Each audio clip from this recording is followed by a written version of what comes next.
ঠাকুর মা স্বামীজির শ্রীচরণে ভক্তিপূর্ণ প্রণাম জানিয়ে আজকের নিবেদন।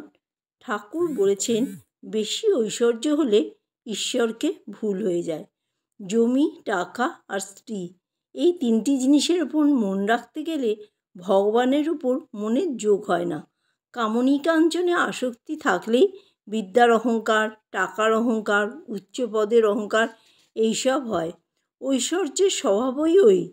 যদু মল্লিকের বেশি ঐশ্বর্য হয়েছে। সে আজকাল ঈশ্বরীয় কথা কয় না। আগে আগে বেশ ঈশ্বরের কথা কইত।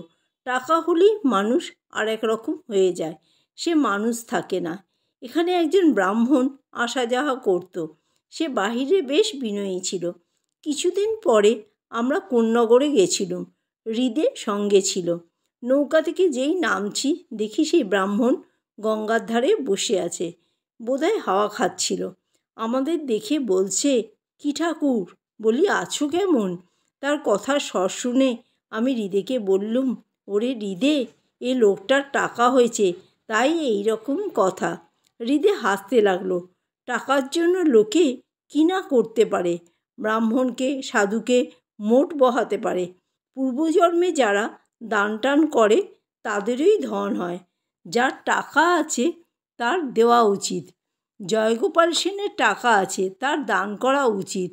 ও যে করে না সেটা নিন্দার কথা। এক একজন টাকা থাকলেও হিসেবই হয়। টাকা যে কে ভোগ করবে তার ঠিক নাই। যাদের টাকা আছে তারা তো মায়ের দেওয়ান, তাদের দান করা উচিত। সাধু ভক্তদের কিছু দিতে হয়। যাদের টাকা আছে তাদের ওরূপ লোক সামনে পড়লে কিছু দিতে হয়। সাধুকে টাকা দিতে হলেই তাকে আর ভালো লাগে না। টাকার অহংকার করতে নেই। টাকাতে যদি কেউ বিদ্যার সংসার করে, ঈশ্বরের সেবা করে, সাধু ভক্তের সেবা করে, তাতে দোষ নাই। টাকায় খাওয়া দাওয়া হয়, একটা থাকবার জায়গা হয়, ঠাকুর সেবা হয়, সাধু ভক্তের সেবা হয়, সম্মুখে কেউ গরিব পড়লে তার উপকার হয়। এইসব টাকার সদ্ব্যবহার। ঐশ্বর্য ভোগের জন্য টাকা নয়, দেহের সুখের জন্য টাকা নয়, লোকমান্যের জন্যও নয়। বিদ্যা সংসারের জন্য বেশি অর্থ উপায়ের জন্য চেষ্টা করবে, কিন্তু সদুপায়ে। উপার্জন করা উদ্দেশ্য নয়, ঈশ্বরের সেবা করাই উদ্দেশ্য। টাকাতে যদি ঈশ্বরের সেবা হয় তো সে টাকার দোষ নাই।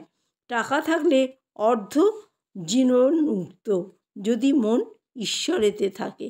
জয় ঠাকুর।